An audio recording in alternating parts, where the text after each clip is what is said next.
anak-anak hebat, bagaimana kabarnya hari ini? Semoga selalu dalam keadaan sehat dan dilindungi Tuhan ya. Perkenalkan, nama saya Mirayani, NIM 2011061869, kelas D11, semester 4, program studi pendidikan guru sekolah dasar.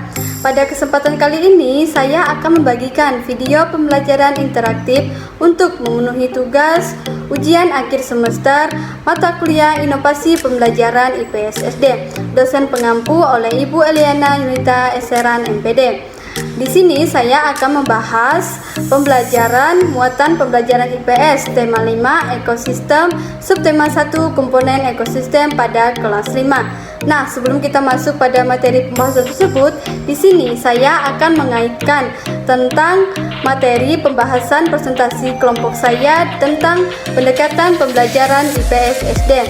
Nah, pendekatan dapat diartikan sebagai titik tolak atau sudut pandangan kita terhadap proses pembelajaran, di mana pendekatan yang berpusat pada guru menurunkan strategi pembelajaran secara langsung yang disebut dengan direct interaction, pembelajaran deduktif atau pembelajaran ekspositori, sedangkan pembelajaran yang berpusat pada siswa menurunkan strategi pembelajaran discovery dan inquiry secara strategi pembelajaran induktif menurut Sanjaya pada tahun 2008 halaman 127. Nah, dapat disimpulkan tersebut bahwa pendekatan dalam pembelajaran IPS adalah titik tolak suatu sudut pandang kita terhadap proses pembelajaran yang mengacu pada hasil belajar peserta didik dalam pembelajaran IPS. Nah, di sini saya mengambil pada pendekatan saintifik dan kontekstual, di mana kita bisa mengamati, menanya, mengumpulkan informasi, serta menalar untuk mengkomunikasikan. Dan metode yang saya ambil yaitu metode ceramah. Nah, adapun tujuan pembelajaran dari tema 5 subtema 1 ini adalah sebagai berikut.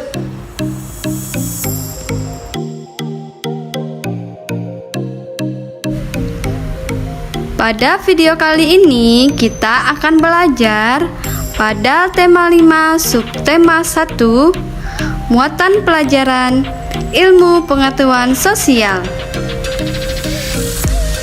Letak geografis Indonesia.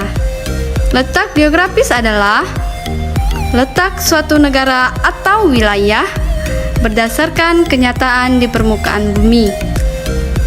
Berdasarkan letak geografisnya, Indonesia diapit oleh dua benua, yaitu benua Asia dan benua Australia.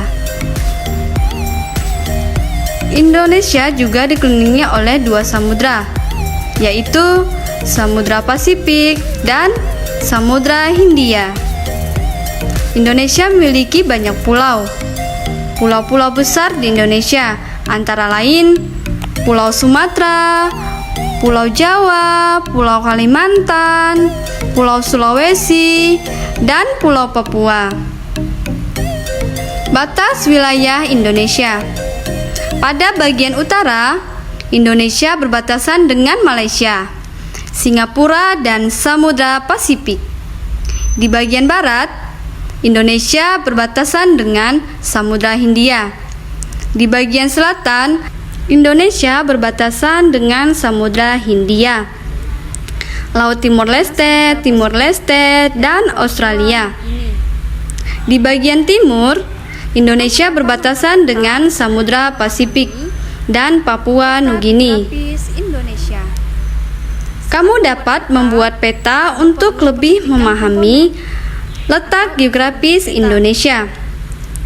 Saat membuat peta, kamu perlu memperhatikan komponen atau unsur peta. Untuk lebih jelasnya, simaklah animasi berikut.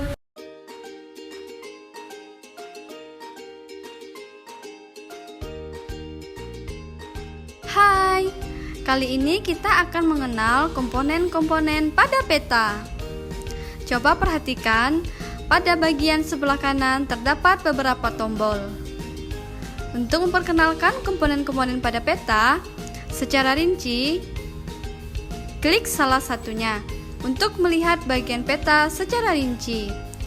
Oh iya, di sini juga terdapat tombol loop loh. Tombol ini berfungsi untuk melihat lebih jelas lagi bagian-bagian pada peta. Kita coba yuk. Selamat mencoba. Judul adalah bagian atas peta yang menunjukkan isi peta tersebut. Garis tepi adalah garis yang berada di tepi gambar untuk membatasi gambar. Garis tepi berfungsi sebagai tempat angka-angka derajat astronomis suatu wilayah di permukaan bumi. Lettering atau tata penulisan digunakan untuk membedakan nama objek geografis yang ditampilkan pada peta. Tata warna adalah perbedaan warna untuk memperjelas tentang suatu tempat dengan tempat lain di alam sebenarnya.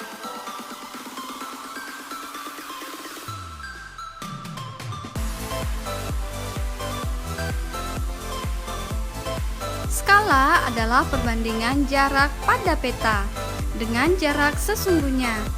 Skala pada peta membantu penggunaannya untuk menentukan jarak antar tempat yang ada pada peta.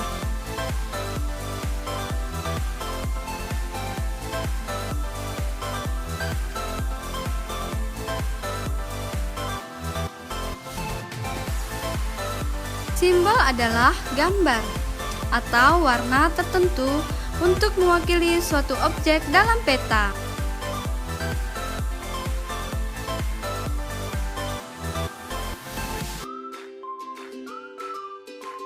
Garis astronomis adalah garis khayal pada permukaan bumi yang terdiri dari mendatar dan tegak. Garis mendatar atau horizontal yang terdapat pada peta disebut garis lintang, sedangkan garis tegak atau vertikal disebut garis bujur.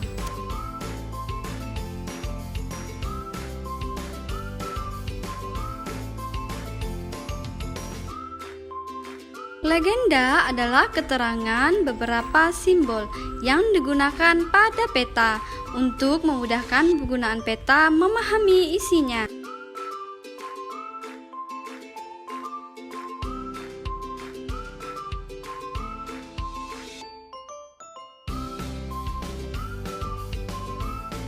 Mata angin adalah pedoman utama arah mata angin. Mata angin yang mengarah ke atas menunjukkan arah utara.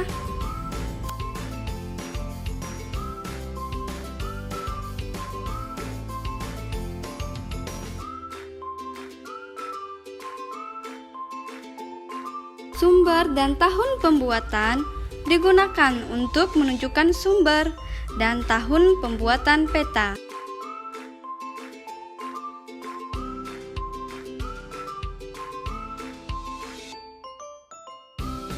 Insert peta adalah komponen yang digunakan untuk memperjelas posisi suatu wilayah pada peta.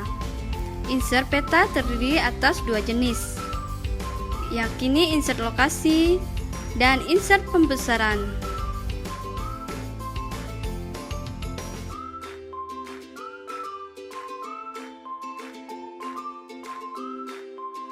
Baik, sekian jauh pembahasan pembelajaran interaktif yang dapat saya sampaikan. Sekian dan terima kasih. Sampai jumpa kembali.